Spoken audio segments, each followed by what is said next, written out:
इस वीडियो में हम बात करने वाले हैं तमाम शिक्षक अभ्यर्थियों के ऊपर, खास करके जो लगातार बीपीएससी के माध्यम से जो टीआरई 1 यानी कि फेज 1 हम कह सकते हैं, फिर टीआरई 2 हुई, अभी टीआरई 3 के रिजल्ट का इंतजार अभ्यर्थी कर रहे हैं। लेकिन टीआरई 1 और टीआरई 2 की अगर हम बात करें तो ये अपने आप में कंप्लीट रूप से हम कह सकते हैं कि खत्म हो चुका है। और इसमें जिनको जॉब मिलना था, जिनको शिक्षक बनना था, वो ऑलरेडी शिक्षक बन चुके हैं। लेकिन कई ऐसे निर्दोष अभ्यर्थी जो शिक्षक बन सकते थे लेकिन शिक्षक नहीं बन पाए, शिक्षक बनने से वंचित रह गए। इसके पीछे कई बदलाव, आपको अगर टीआरई 1 मैं याद दिलाऊं, टीआरई 1 में सबसे ज्यादा चेंजेस किया गया था। नोटिफिकेशन जो निकाला गया था, तो नोटिफिकेशन निकलने के बाद परीक्षा होने तक में बहुत बड़ा बदलाव हर दिन, हम कह सकते हैं कि हर दिन, एक दिन दो दिन पर आपको बदलाव देखने को मिलता था, जो नहीं होना चाहिए। क्योंकि ये सभी लोगों को पता है कि कोई भी जो नोटिफिकेशन निकलता है तो उसका जब तक कंप्लीट रूप से प्रक्रिया पूरी ना हो जाए, तो इस बीच में कोई भी उस नोटिफिकेशन हम कह सकते हैं उस पत्रांक के अंतर्गत जो आपका होता है, नोटिफिकेशन विज्ञापन संख्या जो होता है, तो उसके अंतर्गत जो है बदलाव नहीं होना चाहिए। लेकिन इसमें बदलाव किया गया, कई बदलाव हुए, हम कह सकते हैं कि डजन्स यानी कि दर्जनों बदलाव हुए, 20 बदलाव, 25 बदलाव इसमें हुए। लेकिन सबसे जो इम्पोर्टेंट चीज था वो एक गहरा आघात किया उन तमाम शिक्षक अभ्यर्थियों के ऊपर जो शिक्षक बन सकते थे, लेकिन इस बदलाव की वजह से वो शिक्षक नहीं बन पाए।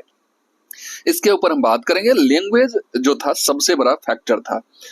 और लैंग्वेज में क्या था कि लैंग्वेज आपका 30 मार्क्स का जो टीआरई 2 में, और उससे पहले टीआरई 1 में 100 मार्क्स का आपका लैंग्वेज पेपर हुआ था। और इसमें आपको जो है 30% मार्क्स क्वालिफाई करने के लिए लाना था। अगर मान लीजिए लैंग्वेज में किन्हीं को अगर 30% मार्क्स नहीं आता है, यानी कि 30 मार्क्स का जो एग्जाम हुआ उसमें 9 मार्क्स और 100 मार्क्स का जो एग्जाम हुआ उसमें 30 मार्क्स, अगर इससे बिलो मार्क्स वो लाते हैं लैंग्वेज पेपर में, तो उनकी बहाली यानी कि उनका चयन नहीं होगा।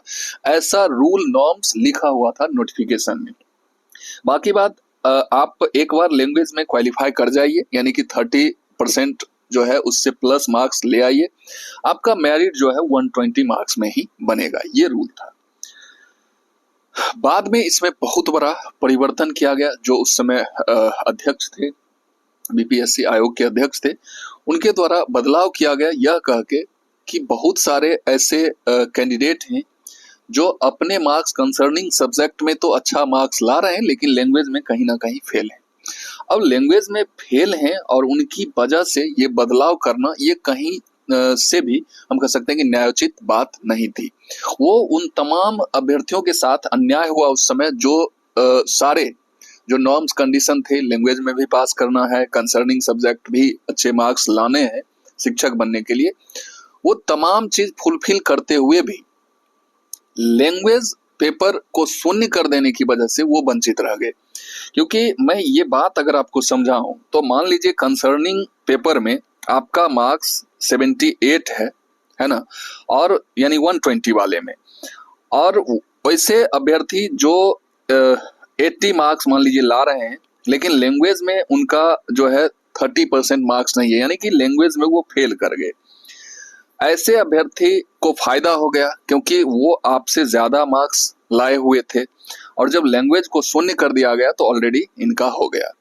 लेकिन अगर लैंग्वेज वैलिड रहता जो नोटिफिकेशन में लिखा हुआ था, तो ये 80 मार्क्स वाले का नहीं होता, ये शिक्षक नहीं बन पाते। और ये उस कंडीशन को फुलफिल भी नहीं कर रहे थे जो नोटिफिकेशन में लिखा हुआ था। तो जाहिर सी बात है कि 78 मार्क्स, 77 मार्क्स जिनका था उनका होता, वो शिक्षक बन पाते। तो ऐसे कैंडिडेट के साथ, क्योंकि ये लैंग्वेज में भी पास थे, और सबसे बड़ी बात ये है कि लैंग्वेज में पास करने के लिए भी ये लोग समय दिए थे परीक्षा में। हो सकता है कि लैंग्वेज अगर पहले से ही पता रहता है कि लैंग्वेज में मार्क्स लाना या लैंग्वेज में पास करना मतलब कोई जरूरी नहीं है, अनिवार्य नहीं है, तो ये लोग भी थोड़ा सा समय अपने कंसर्निंग सब्जेक्ट पर देते, तो इनका भी जो 80 मार्क्स लाए थे और लैंग्वेज में फेल थे, तो ये लोग भी हो सकता है कि इनसे प्लस हो जाते, इनको ये फायदा हो जाता, क्योंकि ये भेदभाव हो गया उस समय और ये लोग वंचित रह गए शिक्षक बनने से। अब इसी के ऊपर एक राजस्थान वाला जो मामला है, उसके ऊपर आप देखे होंगे कि ये लगभग हम बतावें आपको तो ये 44 पेज का ये डिसीजन जो है सुप्रीम कोर्ट का आया है, क्योंकि ये बात हाई कोर्ट से हाई कोर्ट में जब इस बात को खारिज कर दिया गया तो ये लोग जो इस केस को लड़ने वाले जो कैंडिडेट थे, अभ्यर्थी थे, वो सुप्रीम कोर्ट गए और उनकी बातों को सुना गया। और आज जो है ये निर्णय जब आता है तो इस निर्णय में स्पष्ट तौर पे लिखा हुआ है कि बीच खेल में जो है खेल का रूल यानी गेम का रूल आप नहीं बदल सकते। ये 44 पेज का है पूरा ये डॉक्यूमेंट है, इसको आप पढ़ सकते हैं। यहाँ पर इसी खबर को पेपर के माध्यम से भी दिखाया गया, जिसमें स्पष्ट तौर पे आप देखेंगे कि सरकारी भर्ती के नियम जो है बीच में नहीं बदले जा सकते हैं। ये सुप्रीम कोर्ट का स्पष्ट निर्णय है। अब कई ऐसे कंडीशन भी लिखे हुए हैं कि किस कंडीशन में जो है इस नियम को बदला जा सकता है, जिसमें स्पष्ट तौर पे लिखा हुआ है कि अगर मान लीजिए पहले से ही नोटिफिकेशन में इंगित कर दिया गया है कि कुछ थोड़ा बहुत बदलाव हम बाद में भी कर सकते हैं, ऐसा कुछ इंडिकेट कर दिया गया है नोटिफिकेशन में एक पॉइंट देके, तो फिर किया जा सकता है, लेकिन बहुत बड़ा मेजर बदलाव आप नहीं कर सकते हैं। ये जो लैंग्वेज वाला मामला है, लैंग्वेज को शून्य कर देना, ये अपने आप में हम कह सकते हैं कि छोटा सा चेंजेस नहीं है नोटिफिकेशन में, ये बहुत बड़ा चेंजेस है। क्योंकि आप जानते हैं कि किसी भी सब्जेक्ट को पढ़ाने के लिए भाषा जो है एक माध्यम होता है, और बिहार में जो है खास करके यहाँ का हम कह सकते हैं कि लैंग्वेज जो है वो हिंदी ही है।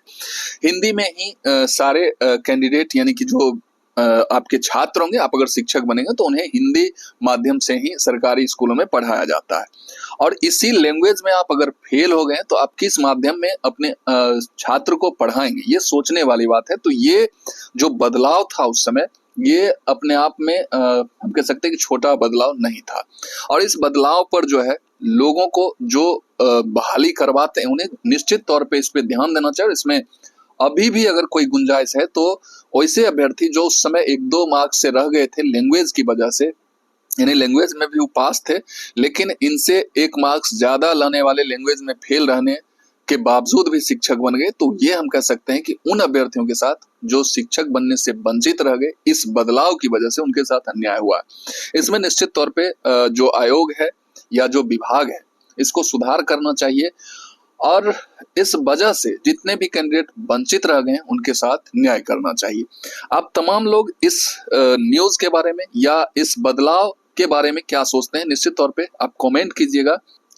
इस वीडियो को हम यहीं समाप्त करते हैं और फिर मिलते हैं इसी तरह के इन्फॉर्मेटिव और नई वीडियो के साथ। तब तक के लिए जय हिंद, वंदे मातरम।